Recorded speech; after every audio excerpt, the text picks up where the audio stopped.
Et personnellement, moi, ça m'inquiète. Je pars du principe que la parole d'un homme, mieux, la parole d'un officier est sacrée.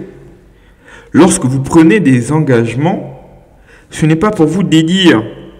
Et si on se dédie sur l'éligibilité qu'on était censé normalement ne pas connaître, si on revient sur une promesse comme celle-là, c'est quoi la suite? À quoi est-ce qu'on doit s'attendre? Pour moi, ça c'est élémentaire.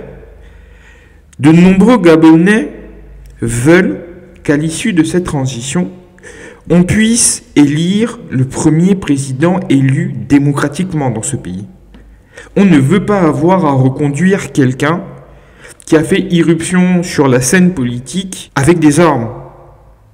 Si le président Oligui veut devenir président, il attendra que le mandat du prochain président élu démocratiquement prenne fin, qu'il démissionne de l'armée et qu'il se lance en politique. Pour l'histoire et pour l'exemple, comment est-ce que vous pouvez justifier qu'il ne soit pas lui aussi poursuivi? Parce que, après tout, Sylvia, ce n'est que sa femme, Noureddine, son fils. Rien que ça démontre qu'il y a eu un gros problème institutionnel dans ce pays. Pendant 5 ans, personne, que ce soit la présidente de la Cour constitutionnelle, le président des chambres, qui sont normalement censés surveiller l'activité du gouvernement, personne n'a levé le doigt, piplousse. Excusez-nous, mais vous intervenez en tant que qui, en fait? Parce que dans la constitution gabonaise, la première dame, c'est pas prévu. Les fils du président, encore moins. Donc, qui êtes-vous pour venir donner ces ordres-là? Et rien que ça démontre qu'il y a eu un foutoir incroyable au sein de la République gabonaise. Rien que ça, c'est un non-sens.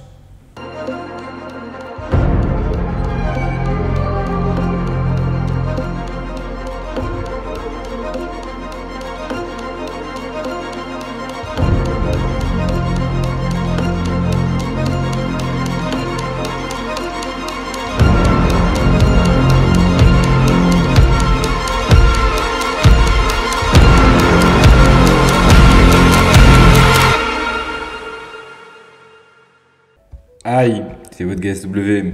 On est réunis à nouveau pour parler politique gabonaise. Le Premier ministre de transition, Raymond Ndonsima, est allé représenter donc le Gabon à l'Assemblée générale de l'ONU. Il en a profité pour rassurer les partenaires du Gabon, leur expliquer pourquoi la transition était nécessaire, pourquoi est-ce qu'il y a eu un coup d'État. Il en a profité également pour rencontrer donc les médias. Donc aujourd'hui, j'ai le plaisir de vous proposer l'interview qu'il a donnée à France 24, mais également à Christophe Boisbouvier de RFI. N'hésitez pas à me dire ce que vous en pensez, donc dans les commentaires, que ce soit vos avis sur mon travail comme sur le sujet. Si la vidéo vous plaît, n'hésitez pas à la partager autour de vous, likez-la. C'est hyper bon pour l'algorithme, ça permettra à YouTube de la proposer aux autres utilisateurs de la plateforme. Si vous souhaitez venir me suivre sur les réseaux sociaux, ce sera SW Décrypte, que ce soit Facebook, Twitter, Instagram ou TikTok. Je poste pas mal de contenu de décryptage de l'actualité tout au long de la semaine. Donc si vous avez une appétence particulière pour ce genre de choses, vous êtes bien évidemment les bienvenus. On va pas prendre plus de temps. On va rentrer dans le vif du sujet dès à présent. C'est parti. Parmi les 193 chefs d'État et de gouvernement présents pour les assises de la 78e Assemblée générale des Nations unies se trouve le Gabon, avec comme chef de délégation Raymond Ndonsima, Premier ministre de la Transition représentant le général de brigade Brice Clotaire Oligui Nguema. Aux côtés de Joe Biden, président des États-Unis, le Gabon profite de cette tribune pour présenter la vision du Comité de la transition pour la restauration des institutions qui vise à redorer la dignité du Gabon dans tous les domaines social, économique, infrastructure, administration et même institutionnel. Comme je vous le disais en introduction, le Premier ministre de transition, Raymond Ndonsima, était à New York pour l'Assemblée générale de l'Organisation des Nations Unies. Il en a profité pour pouvoir distiller son message auprès des médias occidentaux principalement. Donc on va commencer par l'interview qu'il a donnée à Perelman, le journaliste de France 24. C'est parti. Bonjour et bienvenue en tête-à-tête, l'émission d'interview de France 24. Nous sommes à New York en marge de l'Assemblée Générale des Nations Unies. Et notre invité aujourd'hui est le Premier ministre de la Transition du Gabon, Raymond Dong-Sima. Merci beaucoup, Monsieur le Premier ministre. Alors le 30 août, le général Brice Oligui Nguema a pris le pouvoir. Et il a annoncé ceci: ce n'est pas un coup d'État, c'est un coup de liberté. Est-ce que vous êtes d'accord avec ce diagnostic ou est-ce que, comme la plupart de la communauté internationale, vous dites que c'est en effet bien un coup d'État? Je considère que c'était un coup de liberté en effet, parce que la situation était relativement simple à imaginer. Si les militaires n'étaient pas intervenus dans la nuit du 30 août, au moment où les résultats étaient donnés, que se serait-il passé 3 heures plus tard, lorsque la population allait commencer à sortir des maisons? Et les gens auraient commencé à protester. S'ils avaient protesté, on serait revenu au scénario de 2016. Et tout le monde connaît ce qui s'est passé, tout le monde sait ce qui s'est passé en 2016. Ça veut dire des affrontements entre la population et l'armée, des blessés, des maisons attaquées, etc. Est-ce que c'est ce qu'on voulait? Non. Donc, je crois que oui, l'armée est intervenue pour libérer un peu la situation. Mais ça reste un coup d'État quand même, techniquement. Techniquement, ça peut être un coup d'État, ça peut être un coup d'État si on veut, mais je pense qu'on ne doit pas se figer sur les appellations, même si c'est un coup d'État. Si c'est un coup d'État salutaire. Bon, coup d'État salutaire, dites-vous. Alors, moi j'ai un peu de mal avec ces concepts qui sont vides de sens, mais c'est un coup d'État. Lorsque l'armée sort de ses casernes pour faire tomber le pouvoir politique, quoi qu'on dise, c'est un coup d'État. Vous pouvez le justifier ensuite comme il l'a fait, parce que le descriptif que donne le Premier ministre Raymond Dong-Sima est plus que correct. Et ce qui me gêne avec ces concepts qui sont d'une vacuité certaine, c'est que ça vous donne le sentiment de ne pas être dans le réel. Vous pouvez clairement ne pas avoir peur à utiliser les bons termes. Oui, on a fait un coup d'État et voilà les raisons qui nous ont poussés à intervenir. Je trouve ça beaucoup plus cohérent, beaucoup plus conséquent comme approche, plutôt que de paraître pour quelqu'un de farfelu.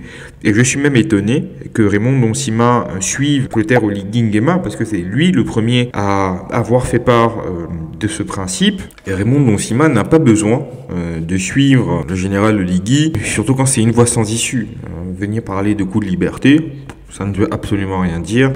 Ça vous expose à ce type de questions et de réponses où on vous recadre un peu. Et ce qui m'interroge également, c'est le fait que Raymond Dong-Sima accepte de venir soutenir ce coup d'État aussi franchement.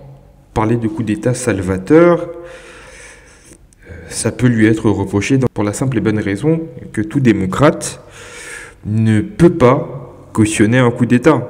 On pourra ressortir dans les mois, voire dans les années à venir, ce soutien de Dong-Sima au coup d'État. C'est très risqué comme sortie. Vous pouvez absolument ne rien dire ou trouver des circonvolutions pour vous sortir de ce bourbier lorsqu'on vous pose la question, mais venir le reconnaître comme ça, c'est risqué. C'est très très très risqué. Quand le général vous a appelé pour vous proposer d'être Premier ministre, est-ce que vous avez hésité? Vous avez été Premier ministre vous-même sous Ali Bongo, ça remonte à une dizaine d'années. Vous êtes ensuite passé dans l'opposition, vous avez été candidat. Est-ce que vous vous êtes dit... Oui, j'ai hésité. J'ai vraiment hésité. Pourquoi? Pour beaucoup de raisons. La première, c'est que je rappelle que 8 jours auparavant, j'étais toujours candidat à l'élection présidentielle, que compte tenu de la façon dont les choses se présentaient, nous étions un groupe de 6 personnes qui formaient ce qu'on appelait Alternance 2023. Nous avons dû prendre la décision de nous retirer au profit de l'un de nous. Nous avons passé le 17 et le 18 août à nous concerter et finalement on a dégagé un consensus sur un candidat. Ça veut dire qu'en acceptant de prendre la fonction de Premier ministre, tel que ça a été déclaré, j'acceptais de renoncer à me présenter candidat au sortir de la transition. C'était difficile à prendre comme décision. Est-ce que c'est pas aussi parce que vous vous êtes dit, je suis un civil et je vais servir d'alibi démocratique à un régime militaire? Non, je n'ai pas voulu servir d'alibi. Je ne veux pas servir d'alibi. Ce que j'ai dit, c'est qu'il faut être cohérent parfois. Et la cohérence, c'est de dire, il faut mettre la main à la pâte. Parce que si on laisse les militaires entre eux, ben, ils feront des choses qui ne nous plaisent pas forcément. Tant qu'ils sont dans une disposition d'esprit qui laisse la porte ouverte à la négociation, à la discussion, eh bien, il faut venir et non pas se mettre au bord de la route et critiquer le convoi qui passe. Il faut se mettre dans le combat. Est-ce que là, on voit le côté entier de Raymond Nonsima, mais également sa capacité à être pragmatique. Il faut entourer les militaires parce que là, il y a une fenêtre qui est en train de s'ouvrir.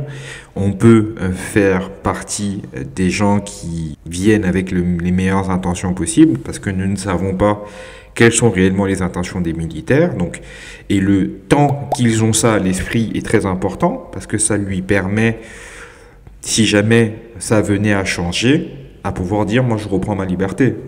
Je suis venu parce que on m'a fait des promesses. Au moment où j'ai accepté de travailler avec les militaires, voilà le cahier des charges qu'on m'a donné. Il est en train de faire passer des messages, quelquefois des messages sibilants. Je suis pour le moment à votre service, voilà pour quelles raisons. Je veux faire partie de ceux qui remettront le train Gabon sur les bons rails, mais ça ne se fera pas à n'importe quel prix. C'est comme ça que je le comprends et que je le perçois. Dites-moi si vous avez une autre appréciation de ces premières déclarations, mais moi c'est comme ça que je le comprends. De ce point de vue-là, le général Nguema vous a donné des assurances. Ce que nous a dit le général Oligui Nguema, c'est qu'il m'a remis une feuille de route. Et cette feuille de route, elle porte sur, en premier lieu, la restauration des institutions. Et qui dit restauration des institutions, dit travail préalable de consultation de la population, de consultation des différentes couches des forces vives du pays pour arriver à se mettre d'accord sur une constitution et sur un ensemble de textes qui permettent de faire une élection claire. Et c'est pour ça que je considère que, au lieu de rester au bord de la route, il faut être dans le champ et discuter pied à pied avec les uns et les autres. Donc, pour l'instant, oui, j'ai des assurances que je peux conduire cette partie-là. Alors, évidemment, la question se pose sur la transition et notamment la durée de la transition. Vous avez dit que 2 ans, ça vous paraissait bien. La communauté économique des États d'Afrique centrale a parlé de 1 an et le général Oligui Nguema n'a rien dit. Alors, combien de temps va durer cette transition et qui va décider de la durée? Bon, je vous rappelle, puisque vous citez les gens qui ont donné des durées, que le Commonwealth, lundi dernier, dans sa décision, a admis 2 ans. Mais ce qu'a dit le général Oligui Nguema, c'est « je ne décide pas de la durée de la transition, il faut que le débat national aboutisse à la définition d'une durée de la transition. » Et c'est ce débat que nous devons faire, sans perdre de temps, sans précipitation non plus, de façon que les questions qui ont conduit à l'impasse dans laquelle nous nous sommes trouvés le 30 août, qu'on puisse les évacuer. 2 ans. Est-ce que vous en avez parlé avec lui? Bien sûr. Lui est d'accord pour 2 ans? Bien sûr, à plusieurs reprises on en a parlé. Ce qu'on a dit, c'est que 2 ans est une valeur moyenne. Ça peut être moins, ça peut être plus, mais 2 ans, nous partons sur 2 ans. Selon la charte de la transition. Raymond Nonsima, en venant dire, on en a discuté et on s'est entendu à peu près sur 2 ans, parce que jusque maintenant, le général Oligui Nguema ne s'est pas engagé du tout. Depuis le départ, il a fait savoir que cette question devait être tranchée par les forces vives de la nation. On a su plus tard qu'il pensait à une conférence nationale qui allait, par la même occasion, donc refonder le code électoral, mais également la Constitution, et devait définir la durée de la transition. Et d'ailleurs, la question que je me posais, c'est, imaginons que la conférence nationale ne soit organisée que début 2024, ce qui est très probable. Le chronogramme commencera à tourner à partir de quand? Du 30 août 2023 ou de janvier ou de février 2024? Et donc si c'est 2 ans à partir de là, en fait ça fera 3 ans. Si aucun membre du gouvernement vous savez ce que je vais dire, ne peut se présenter aux élections qui sont censées suivre ou conclure cette transition. Ça veut dire que vous ne pourrez pas vous présenter. Oui, c'est ça. Non, je suis d'accord. Vous êtes d'accord et vous l'acceptez donc. Vous m'avez posé la question au début de l'interview et je vous ai dit, j'ai hésité. Parmi les raisons pour lesquelles j'ai hésité, il y avait ce point de la charte qui disait que les gens qui acceptent de rentrer dans le gouvernement acceptent par de fait de ne pas participer à l'élection, de ne pas être candidat à la prochaine élection. Vous ne serez pas candidat à la prochaine. J'accepte de jouer le jeu tant que le débat ne dit pas autre chose. Nous verrons bien ce que le débat dira. Alors, dans une interview qu'il a accordée à un confrère de Jeune Afrique, le général Oligui Nguema affirme que le président de la transition, donc lui, n'est pas un acteur de la réforme du code électoral, de la nouvelle constitution, et que donc à ce titre, il n'est pas soumis à cette restriction. Est-ce que vous êtes d'accord avec son interprétation, ou est-ce que vous pensez qu'en effet, lui-même étant quand même à la tête de la transition, cette règle devrait s'appliquer à lui? Je pense que tout le monde va faire preuve de flexibilité, parce que nous sommes partis d'une situation au départ qui doit être une situation où on accepte de prendre des engagements et au fur et à mesure qu'on va avancer, un certain nombre de questions vont venir au débat. Ce qui a été dit, ce sur quoi nous sommes d'accord tous, c'est que c'est la conférence nationale qui va décider de qui est et qui n'est pas à telle ou telle position. Moi, j'ai accepté de ne pas être candidat. Et je l'ai dit. Donc ce que vous dites, c'est que ce que dit le général ne sera pas forcément la décision qui sera prise, que ça n'engage que lui. Il l'a dit lui-même. Il l'a dit. C'est-à-dire que le problème des interviews, c'est qu'on prend des extraits dans un contexte particulier, on ne le prend pas dans son intégralité. Je sais que le général nous a dit que c'est la conférence nationale qui sera organisée dans les prochains mois qui décidera et du contenu de la transition, et de la durée de la transition, et des éléments constitutifs de cette transition.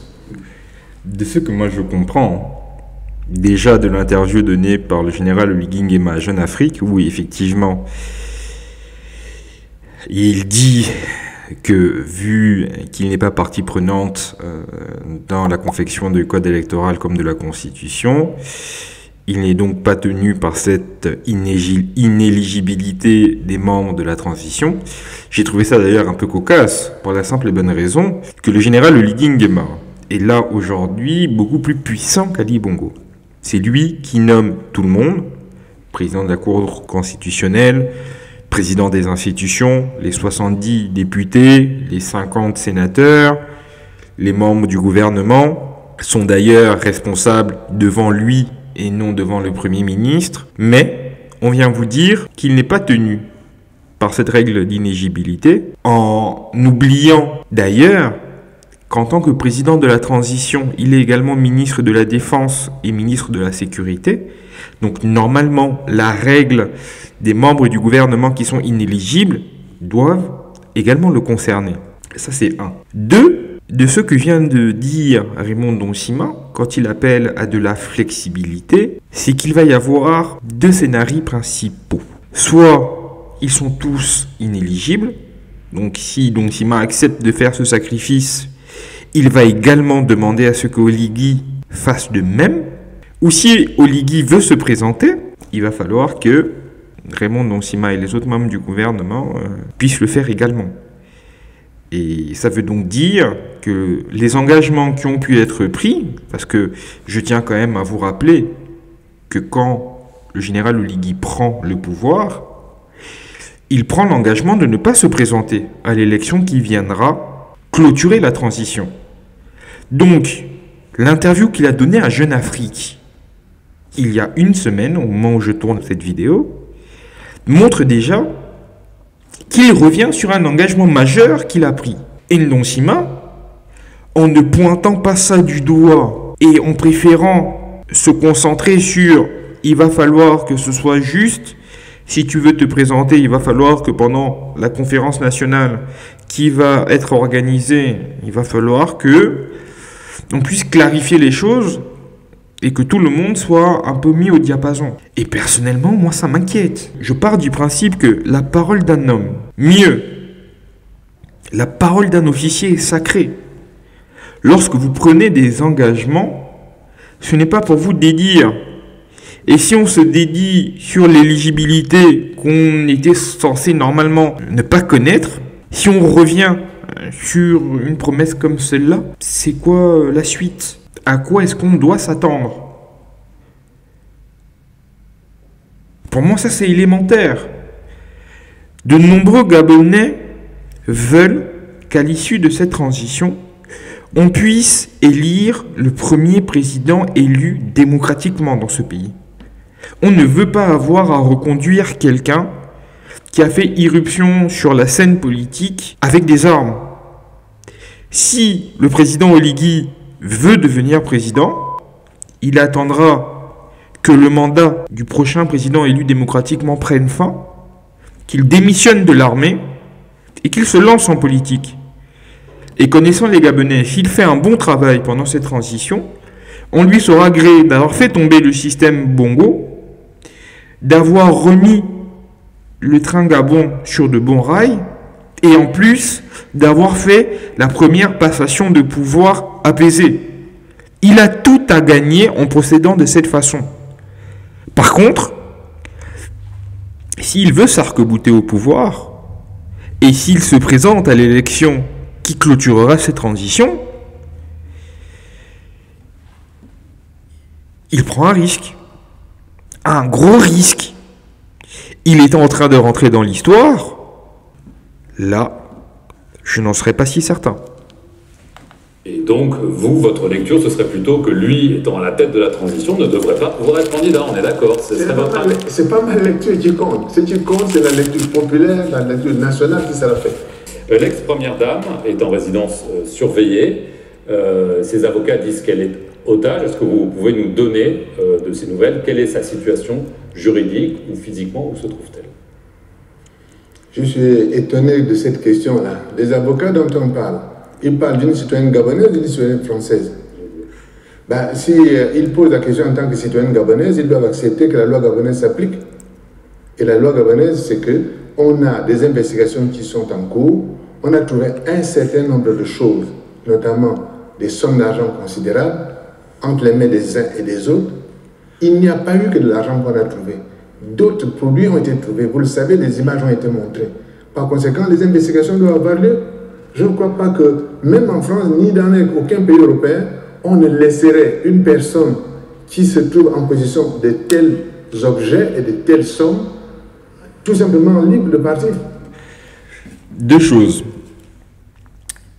Raymond Nonsimaki reprend la jurisprudence Brice Lacruche Alianga, qui, lorsqu'il a été enfermé à la prison centrale de Libreville, les gens qui étaient au pouvoir à l'époque, donc les Sylvia Bongo, son fils et l'administration, avaient dit « Quand tu es binational, le pays dans lequel tu es au moment où tu commets des méfaits, c'est cette nationalité-là qui prime sur l'autre. » Et en apposant cette jurisprudence à Sylvia Bongo et à son fils, c'est un peu ironique. C'est le retour du bâton. Ça, c'est un. Deux, lorsqu'il dit « des images ont été présentées », mais on peut faire dire ce qu'on veut à des images.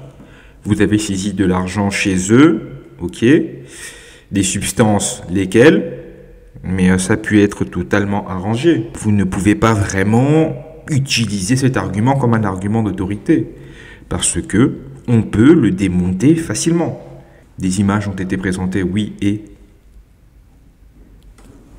il aurait fallu tout simplement dire que la procédure suit son cours, tout simplement, et s'arrêter là.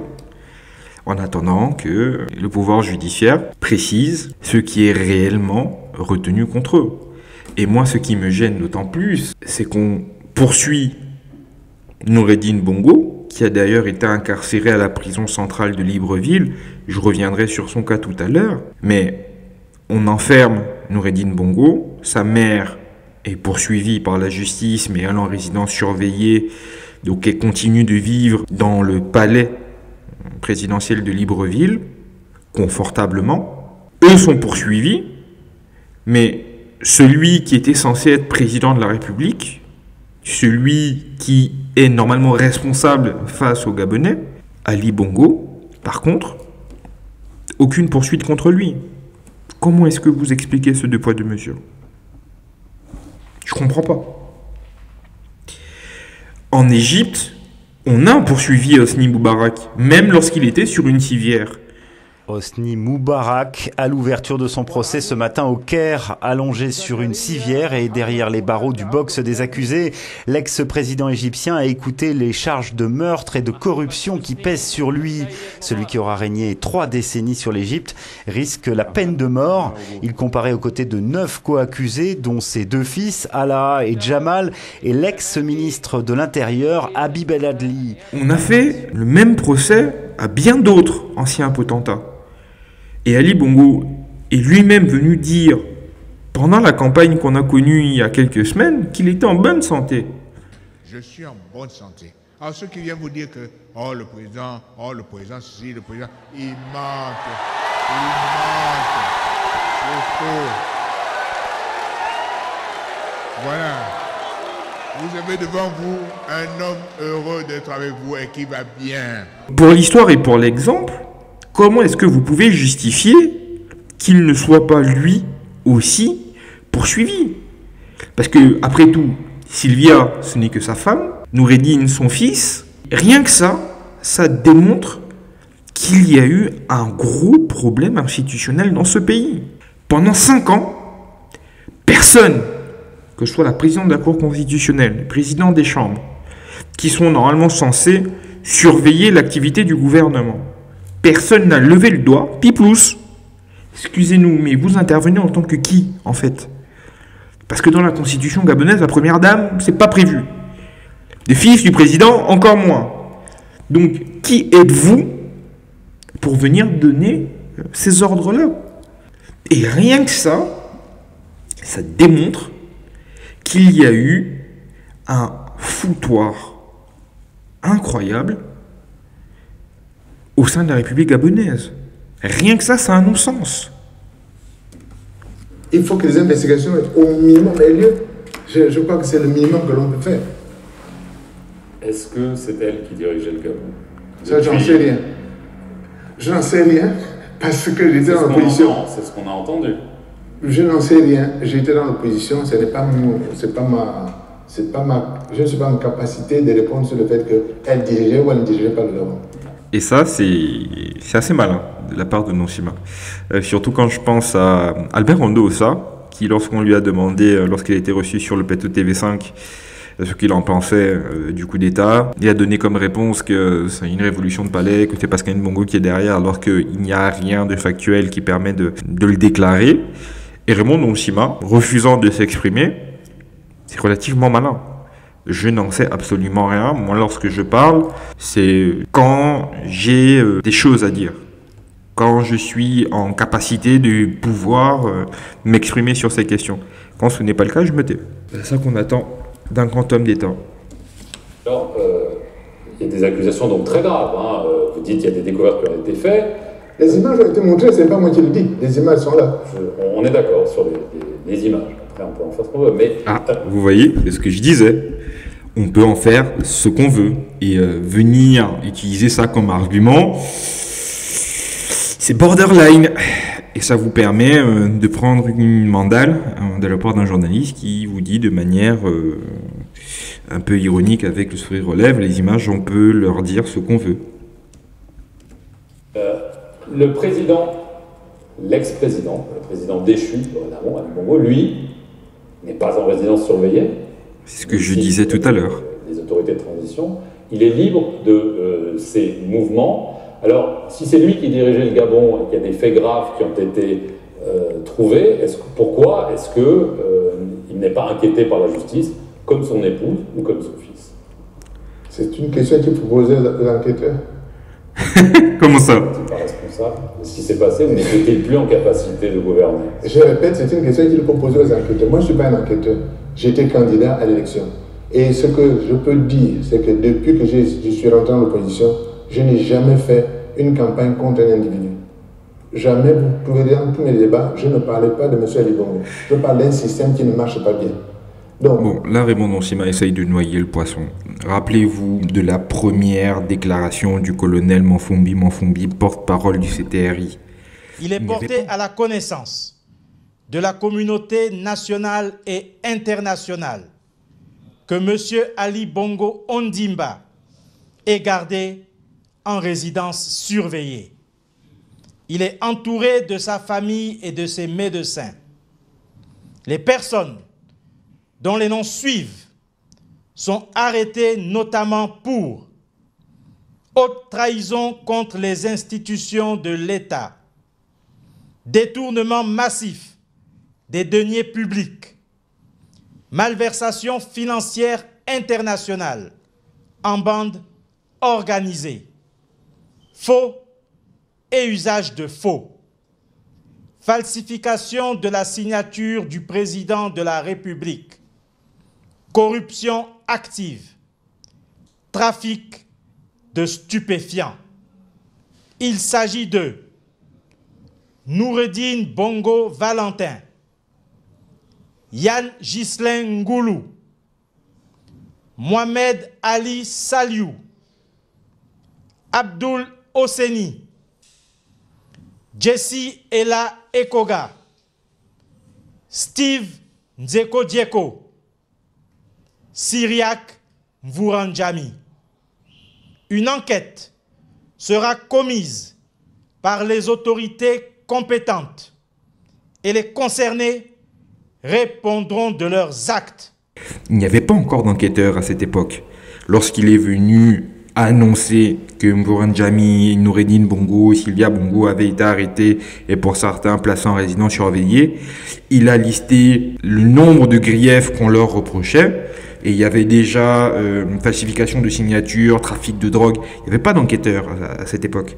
Donc, que Raymond Dansima, vous sentez qu'il est mal à l'aise.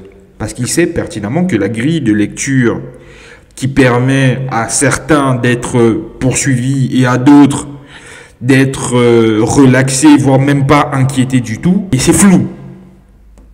Et ça, c'est clairement un problème qu'on peut reprocher à la transition actuelle au Gabon, c'est qu'on a comme l'impression qu'il y a une grille de lecture qui nous échappe, qui justifie que certains sont frappés par la force de la loi et que d'autres sont épargnés, voire même reconduits au gouvernement. Jusqu'à ce jour, je ne saurais pas vous dire sur quoi ils se basent pour poursuivre certains et pas d'autres.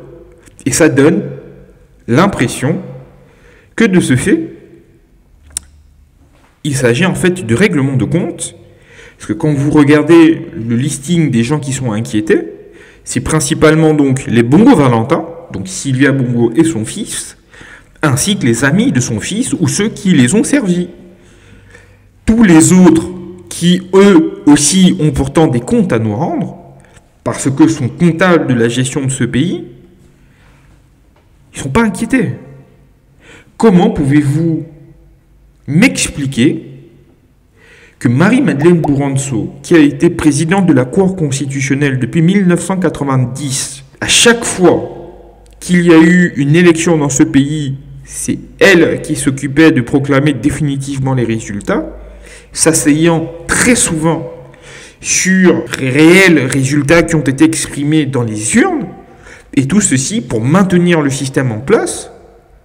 Elle n'est pas inquiétée. À quoi tout ceci est dû? Si on veut clairement avoir à clôturer cette page sombre de notre histoire, ça ne passera pas sans transparence ni sans justice. C'est indispensable. Il va falloir qu'il y ait des exemples qui soient faits. Et quand je parle d'exemples, ce n'est pas une chasse aux sorcières. Quand vous voyez les conditions calamiteuses dans lesquelles Noureddine Bongo est incarcéré, où sa sécurité n'est pas assurée, il est emprisonné pour payer pour le mal qu'il a fait à ce pays. On ne l'enferme pas pour le traumatiser.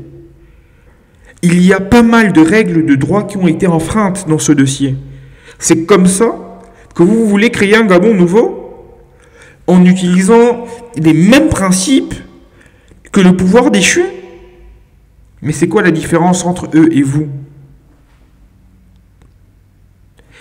Mais au-delà de ça, dans la construction de cet état de droit qu'on appelle tous de nos voeux, on ne peut pas se taire quand une injustice est commise, même lorsqu'il s'agit de gens qui n'ont fait preuve d'aucune humanité lorsqu'ils étaient au pouvoir.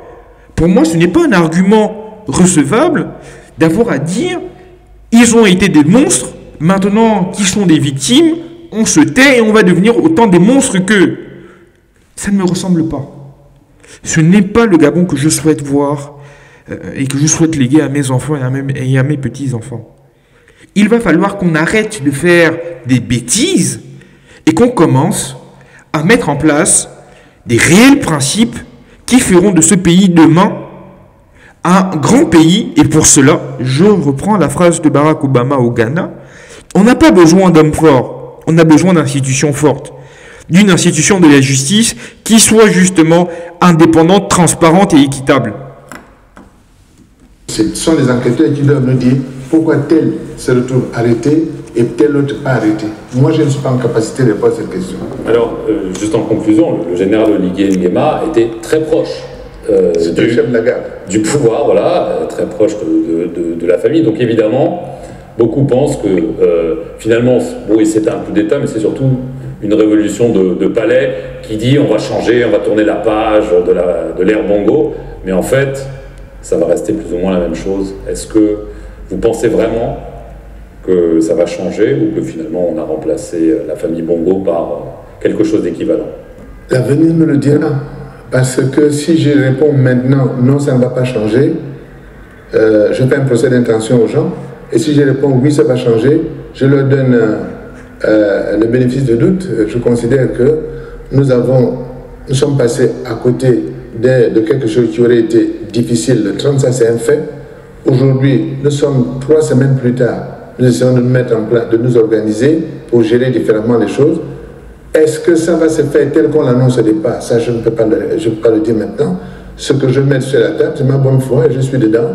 Maintenant, je joue le jeu et je veux bien voir en demandant que ce qui m'a été promis publiquement soit respecté. Et ce qui m'a été promis, c'est une feuille de route qu'on m'a donnée et les moyens de suivre cette feuille de route. C'est ce que je fais. Et pour l'instant, je n'ai pas de raison de me plaindre de ce que cette feuille de route ne soit pas respectée. Et si jamais vous sentez que vous n'êtes pas écouté et que les promesses ne sont pas respectées, vous n'hésiterez pas à partir? Ça, l'avenir appartient à Dieu. Merci beaucoup, Raymond. De cette fin d'interview de Raymond Dansima, je perçois la volonté de ne pas insulter l'avenir.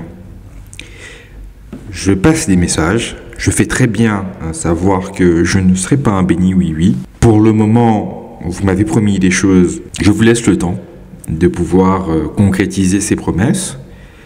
Mais si ça venait à ne pas aller dans le bon sens, comptez sur moi pour le faire savoir et prendre ma liberté in fine.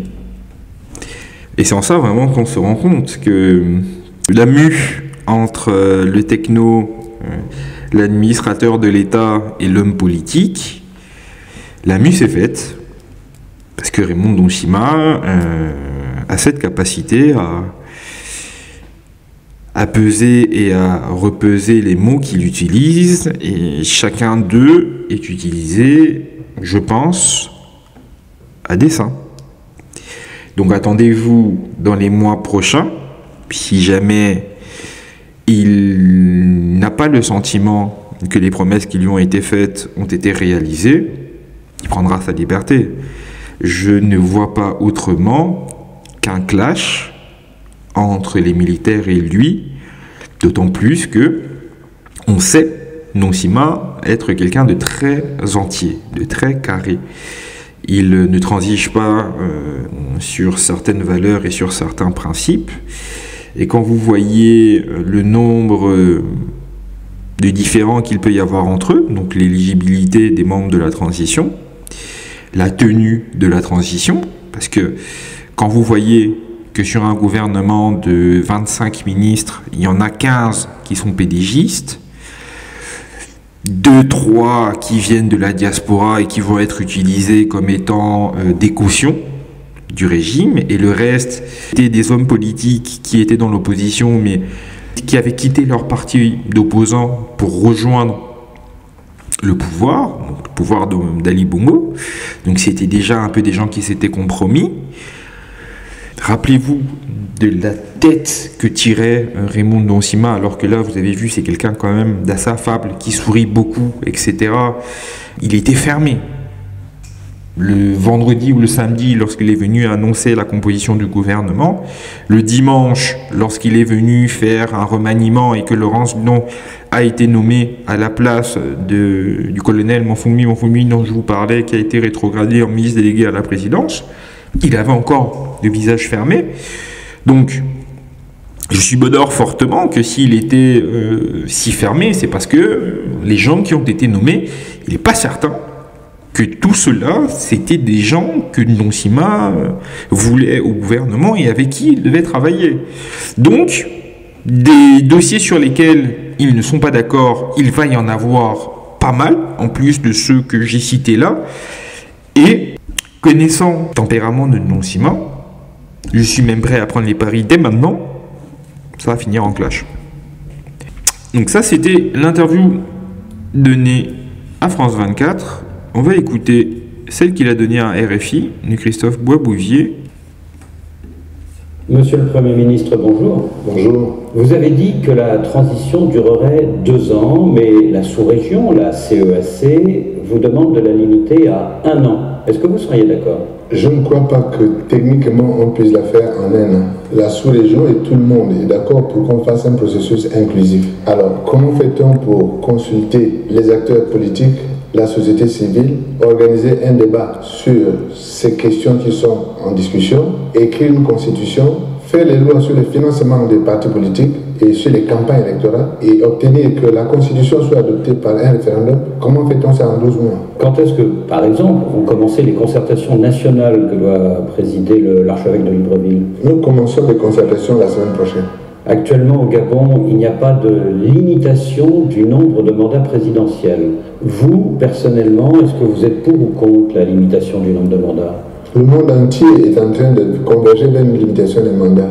Je pense que le Gabon ne peut pas se mettre en dehors de ça. Cela étant, je suis d'abord concerné par le débat qui doit avoir lieu sur le régime que nous devons avoir. Régime présidentiel ou régime parlementaire? Vous êtes plutôt côté présidentiel? Je suis plus parlementaire que présidentiel. Pour changer un petit peu avec le régime hyper-présidentiel de ces 50 dernières années. Par exemple. L'une des grandes questions, Monsieur le Premier ministre, c'est de savoir qui pourra se présenter à la prochaine présidentielle. Vous avez dit que les militaires devaient rester les arbitres et ne pas concourir. Mais dans Jeune Afrique, le général Oligui Nguema, qui préside la transition, affirme que la charte de la transition ne lui interdit pas d'être candidat. Qu'est-ce que vous en pensez? C'est ce qu'il a dit. Qu'est-ce que vous voulez que je dise? Moi, je m'en tiens à ce qui m'a été indiqué dans la charte. J'ai accepté de rentrer au gouvernement et de ne pas me présenter candidat à la prochaine élection. J'ai accepté ça. C'est un sacrifice que je fais parce que je rappelle que j'étais candidat jusqu'à 8 jours de l'élection. Donc, l'intérêt du pays commandait que des gens viennent au gouvernement pour aider à mettre en place les réformes dont on a besoin pour faire des élections propres. Si tout le monde dit, moi je vais être candidat, je ne viens pas au gouvernement, finalement qui va faire ces réformes? Qui va les faire? Ce que je crois, c'est que le général a dit qu'il y aurait un débat national et qu'à l'intérieur de ce débat, un certain nombre de questions seraient posées. Je crois qu'il faut s'en tenir à ça. Ce qui est important à l'heure actuelle, c'est d'organiser le débat qui vient pour qu'il soit le plus large possible et le plus sincère possible. Pour justifier sa position, le général explique qu'il est au-dessus de la mêlée, car déjà, plusieurs choses. Effectivement, la CEAC qui demande une transition d'1 an, c'est pas réaliste. D'autant plus que si nous sommes dans la situation dans laquelle nous sommes là aujourd'hui, vu les défis qui nous attendent, il ne faut pas confondre vitesse et précipitation. Prenons le temps de faire les choses correctement. Ne prenons pas 10 ans non plus, mais il est impérieux qu'une fois que cette transition se termine, que le pays soit sur de bons rails, une fois pour toutes, et qu'on puisse être en capacité, avec les armes nécessaires, de pouvoir rivaliser avec les autres nations qui prennent de l'avance, que ce soit sur le continent africain ou dans le reste du monde.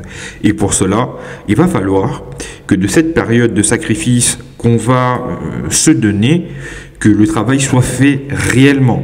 Et c'est pour ça que je ne comprends pas pourquoi le général Oligui Nguema est revenu sur sa parole d'officier et qu'il laisse planer le doute sur sa possible présence au scrutin qui viendra clôturer la transition. On n'a pas besoin de ça.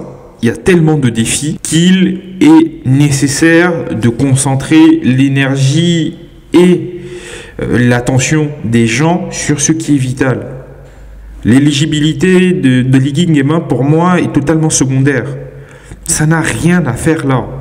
Mais est-ce que vous pensez vraiment que le général Oligui n'aura pas son mot à dire sur la future constitution? Est-ce qu'il n'aura pas d'ailleurs le dernier mot? Ça, c'est une question que vous devriez lui poser. Mais ce que je sais du processus qu'on a retenu pour aller vers une nouvelle constitution, c'est qu'on a un débat, on a une conférence nationale, on a ensuite un texte qui est fait, et ce texte-là est soumis au référendum. Donc, je pense qu'il n'y a pas une seule personne qui va décider de comment va être la constitution.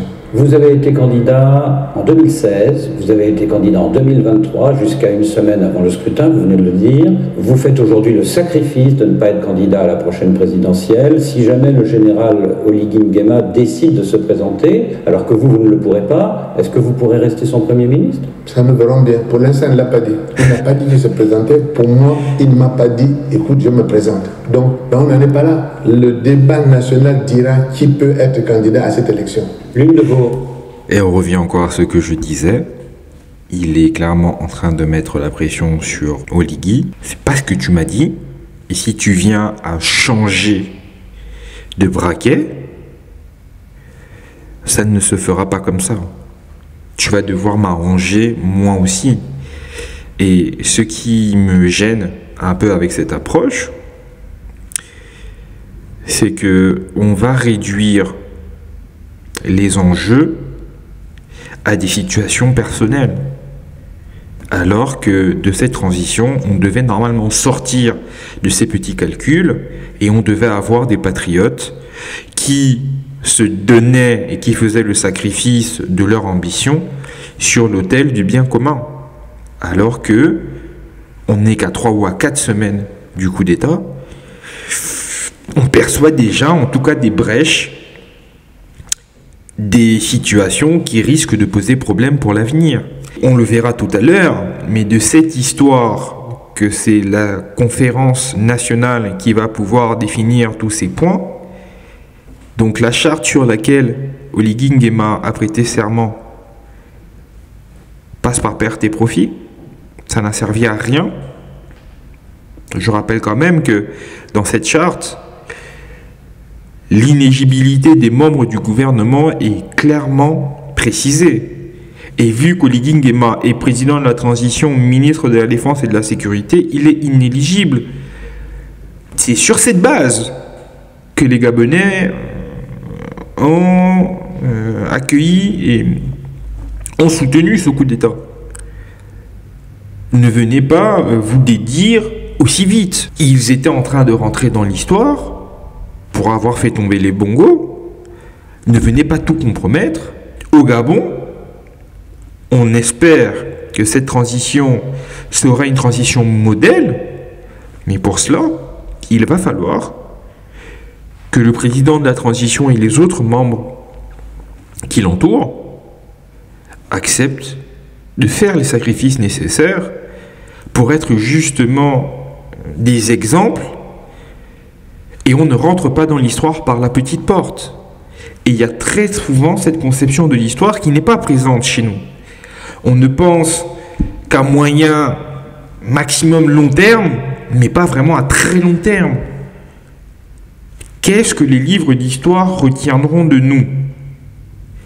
Cette position-là qu'Oligui veut prendre risque de lui coûter. Priorité, Raymond Dongsima, c'est la lutte contre la mauvaise gouvernance, d'où notamment l'arrestation de Nourdine Bongo, qui est poursuivi pour haute trahison et détournement de fonds publics. Mais pourquoi le fils est-il arrêté et pas le père? Est-ce que Nourdine Bongo n'était pas l'exécutant d'Ali Bongo? Moi, je n'ai pas accès aux éléments de l'enquête. il y a un certain nombre de choses qui ont été dites. On a trouvé des sommes d'argent importantes, c'est un fait. On a trouvé des produits qui seraient de la drogue, etc. C'est un fait. Je dis qui serait parce que je n'ai pas vu, je n'y ai pas touché et je ne connais pas la drogue. Donc je parle de choses au conditionnel, c'est un fait. On a indiqué qu'il y avait eu des manipulations sur les signatures, c'est un fait. Les éléments du dossier, je n'ai pas accès à ça. Par conséquent, je ne peux pas me prononcer dessus. Je crois que ce sont les enquêteurs qui, à un moment donné, vont nous dire ce qu'il en est de cette affaire. Au lendemain du putsch du 30 août, le candidat commun de l'opposition, le professeur Ondo Ossa, que vous avez vous-même soutenu pour la présidentielle, a déclaré sur RFI « Ce n'est pas un coup d'État, c'est une révolution de palais. Oligui Nguema est le cousin d'Ali Bongo. Derrière Oligui Nguema, il y a Pascaline Bongo. Donc les Bongo se remettent en selle pour renouveler le système Bongo », a-t-il dit. Qu'est-ce que vous en pensez? La question politique ne doit pas se ramener à la question de famille. Monsieur Bongo était à la tête d'un système. Si ce n'était pas le cas, lorsqu'il est tombé malade à Riyad, le système se serait arrêté. Or, ça a continué à fonctionner. Ce qui voulait dire bien qu'un système fonctionnait. Ce n'était pas une question d'un individu. Et c'est ça que vous voulez changer? C'est ça que je veux changer. Monsieur le Premier ministre, merci. De cette interview de Raymond Nsima et surtout de la proéminence du dialogue national qui va être organisé, vu que c'est après ce dialogue finalement qu'on saura comment la transition sera gérée, je n'ai pas réussi à m'empêcher de voir les similitudes entre la transition tchadienne et celle du Gabon, à savoir que quand le maréchal du Tchad, Idriss Déby Itno, meurt au front, un carteron d'officiers se réunissent et désignent son fils, Mahama Idriss Déby, qui était à cette époque le patron de l'unité militaire la mieux formée, la mieux équipée du pays. Et alors que, en cas de vacance du pouvoir, c'est le président de l'Assemblée nationale qui doit assurer l'intérim, on le désigne, lui, Mahama Idriss Déby, comme président de la transition. La communauté internationale, avec Emmanuel Macron en tête, le soutiennent. Mieux, Emmanuel Macron part même de Paris pour N'Djamena pour aller assister aux funérailles d'Idriss Déby et pour adouber son fils. Lorsqu'il y a eu des manifestations monstres qui ont été réprimées dans le sang, la France a condamné du bout des lèvres. Des opposants ont été pourchassés. Par exemple, le jeune opposant énarque Succès Masra vit même aujourd'hui en exil parce que pourchassé par les forces de défense et de sécurité de Mahama Idriss Déby. Mahama Idriss Déby a organisé une conférence nationale.